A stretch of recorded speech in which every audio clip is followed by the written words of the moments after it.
The Karnataka government's proposed legislation to have mandatory reservation for locals in private industries has created quite a bit of confusion, has created a big stir. To get clarity on how the government looks at who are localists, how they plan to implement this very controversial piece of legislation, I will be speaking to Karnataka Minister for Labour, Santosh Lad. So the first question is, how do you define a local? Is it somebody who's lived here for 15 years and is a domicile, somebody who can read and write Kannada, somebody who can speak Kannada? So that definition is a little unclear at this point. See, I'll just put it in a very simpler way. You know, you might have gone through what is local Yeah. Kannadiga. 70% in non-management, either bit is there. Okay? 70% in non-management, if you go in any part of country, the localates are there. That's by default. Here you're making it mandatory. Yeah. So either way they're by default. Why we are making compulsory here? We are seeing that people are getting from outside, some people. So I feel that's really unfair. If there is no talent available, still they can, they can get from wherever they want. If there is no talent available, like in the management level, we are asking for a 50%, because when you come to the upper pyramid or upper side, so the employment is also less there. In that we are asking 50%. So I think it's a very fair bill. And if still if they have got any apprehensions, we will definitely sit with them, talk to them, we'll hear them out. And still if we have to cushion them in better way, we'll be more than happy. If somebody lives here, because there are Tulu speaking people, Konkani speaking, Tamil, Telugu, all of them, if they can speak but can't read and write, will that be acceptable? Definitely, see, now it's going now into more into detail. Whoever is Tulu speaking, Yeah. he's lived for 15 years. If he's coming on the management side, 50% is given to them, right? So will he be considered a local? Will he not be considered a local? No, according to domicile, the consideration of local is he has to be 15 years. Okay. So obviously, if he's highly educated, sometimes we understand if he's 30 years back, if he has not learned Kannada, that's all is understandable. We really don't want to hold a collar and try to understand everything. The idea is to boss give local a preference. In non-management, why are you not able to give 70%? You're saying that you'll give exceptions. We will. So this is in a sense you're making a suggestion. It is a priority, but it doesn't mean that you cannot take non-locals, non-Kannadigas. Now you have to prove me why they are not available. Okay. How does one do that? That's what they need to come up with that. Okay. So there is a procedure which they need to follow, which we will put a guideline. Okay. Now you have got an employment for 10 people, put it in paper.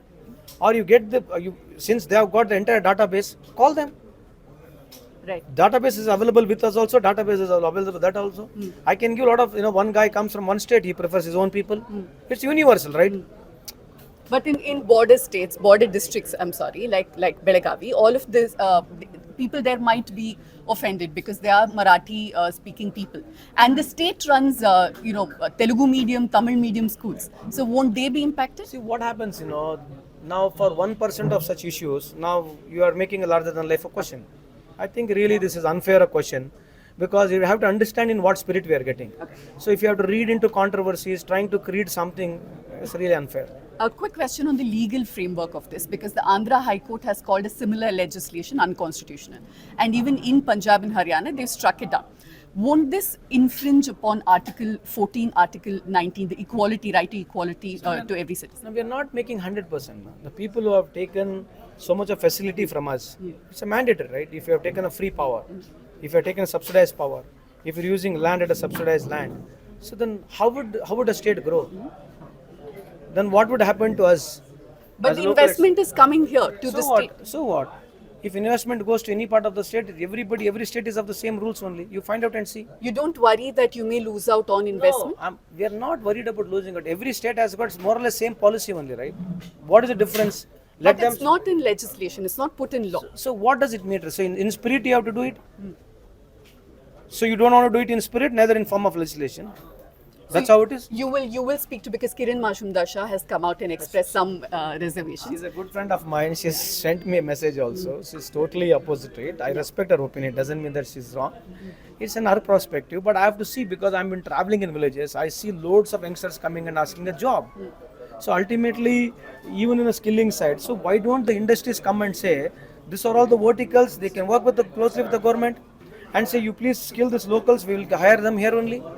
Why shouldn't they do? She said give caveats, which means give exceptions. Are you open to that? I'm asking you, why you're not coming and telling that these are the skill sets you require? Why? Why any industry is not coming to the government and say this is the skill sets we want? You give us the people, we'll train, or you give us the money, we will train. Why are they not coming with such ideas? Why should they not they do that? Is it a valid question or not? Yeah. Then you please come do it then. So now at least if they do, then obviously everybody will be trained. Right. You come up with a formula. Will you create a incubation center? Let all the industry people come together and put an incubation center, and government will help them to put an incubation center. Train everybody. Government will give the resources. Government is ready to give the money. Train our own people and put them the job. Right. Why should not industry come up with such plans? Sure. I think it's high time that industry also needs to think that if you want a skilled people, you come. Government does not have an idea how to skill, whom to skill, because now this skilling is changing every day. Yeah. So it's an industry which has to come with a lead. Let them be as a consortium. Let everybody come as a consortium. Create an incubation center for themselves where government is ready to give all subsidies need be. So let them skill our own people and give them the job. It's very easy, right? Right. My last question, will you reach out to people like Kiran Majumdar, other industry leaders, and talk to them, and what assurance would you want to give them? I really don't know. She has spoke to me. She has sent me a message also. So obviously I'll talk to her. I'll talk to every individual. In case if they feel this is really hampering, I would like to justify it also. In what way it is going to hamper business, or the money which has to come which is going to stop, I really don't know. That's not a fear the government has, that you may end up losing investment in Karnataka. No, I'm asking you, this is going to be everywhere same, right? Even if you go to Rome, it is going to be same. If you go to Saudi now, what is there? If you go to Dubai, what is there? But this is a federal country, so we can't compare it to other countries like Saudi. Even not, I mean to say, you go to you go everywhere. There's the same question here. Whether it's a federal or a communist country, the localite giving a job is a preference. It's a priority. Yeah. So we are not telling that you should not get somebody from outside here. Then when I have lost my land, when you are given a land, for what you are given a land? For investment to come. No. And for jobs. Obviously, that's the mandatory is what? Why your father or my father or your farmer has given a land for what? And what is the government prerogative to get industries for what? To give local jobs only, no? We are As well as investment. Obviously, investment is not a noble, ma'am. They have to come because they are going to make money. Yeah. If tomorrow, if the industry does not work, will you run the industry? Can't. Then, any industry which is coming, he will come with the intention that he has to make money. He is investing because he knows well. They have got all the statistics, the bigger money, the bigger guy is well equipped, he knows how to make money. Yeah. So nobody is going to charity here. Every time you talk, FDI, money has to come, it will come in its own way. If FDI is coming, is he getting foreigners from there? FDI khali paisa to aata hai na? It's only money is coming. So any money is coming here, only money is coming. We are asking about an employment. If same money goes to Orissa also, Orissa people also going to ask the employment, local employment. Though when money is going, the money will not get the Europeans from there. If you are investing money, you are not going to take Kannadigas to Orissa and give them the job directly there. Will you do it? It's an sincere effort which industry has to make to understand this is going to be a problem for them in future. Today it may not be there. It's a boiling point. Why don't they understand? Everywhere, every state they want to tell the same thing. Everywhere they want to tell the same thing. Well, Today or there tomorrow, aren't that many industries in other states. that's what, no. So you can't get away by telling that. You go to other state also, it's going to come. Today or tomorrow it is going to come. So if you are in my situation, if you are as a government, you are not mandated to take care of your skilled people here. If they are skilled were not there, then I too agreed. Skill are available. Why are they not getting jobs? There has to be some question mark. And why are you not accountable to the state to tell how many people you are appointed? Why are you not? Why shouldn't you do it? Just to ask you. You have got right to say, I'm asking you, okay, how many people you are employed? Who are they from? Whether they are on merit or not, that is secondary. We'll justify to it whether such merit is available or not. No, I really don't want to go push button, I don't want to win an argument here. It's a conscious effort that they need to make in future to see to that they give preference to more localites. In case such talent is not available, they can borrow.